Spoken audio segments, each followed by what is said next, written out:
మొండి బావ గడసరి మరదల పిల్ల ఎపిసోడ్ 25 అమ్మ వైపు చూసి కృష్ణకి కొంచెం కంగారు కూడా వచ్చేసింది. ఎందుకంటే అంతమంది పెద్దవాళ్ళను ఎందుకు అర్థం కాలేదు.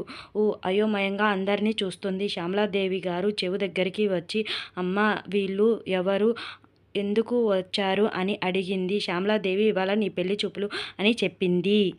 ముందుగా ఒక మాట చెప్పాలి కదా, నేను రెడీ అవుతాను, ప్రిపేర్ అవుతాను కదా అని చెప్పింది. ఇద్దరు తాతయ్యలు మా అమ్మాయి అని చెప్పి కూర్చోపెట్టారు. భయపడుతుంది అని రాజుకి అర్థమయ్యింది. చూస్తుంటే రాజుకి హ్యాపీగా మామూలుగా లేదు.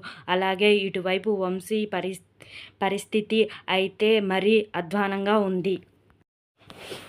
అమ్ములుని చూసి ఈ అమ్మాయి ఎవరు అని అడిగారు. చారి వాళ్ళ చెల్లి, మరియు వీరు తెలుసు కదా మన ఊర్లో ఇలానా అని ఆయన గురించి చెప్పారు. నాకు తెలుసు, నేను అప్పుడు ఊర్లో లేను అని చెప్పారు. సరేనండి, వీళ్ళందరినీ పరిచయం చేస్తున్నారు. ఇక వంశీని పిలిచి కూడా పరిచయం చేశారు. వీళ్ళందరికీ అలా అందరూ పరిచయాలు అయిపోయాక కృష్ణకి మాత్రం భయంతో కళ్ళల్లో నీళ్లు తిరుగుతున్నాయి.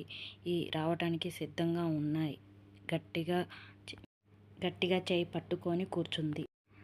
తన భయాన్ని అటువైపు నుంచి రాజు, ఇటువైపు నుంచి వంశీ ఇద్దరు చూస్తూ తన వైపు కన్ను ఆర్పకుండా చూస్తున్నారు. తను మాత్రం భయంతో ఎవరి వైపు చూడకుండా వాళ్ళ నాన్న చేయి పట్టుకొని ఇంతలో రాజు, నేను ఒకసారి కృష్ణతో మాట్లాడవచ్చా అని పెద్దవాళ్ళని అడిగి, మాట్లాడవచ్చు, ఇంకో విషయం అండి చెప్పాలి, అనుకోకండి అని చెప్పాడు.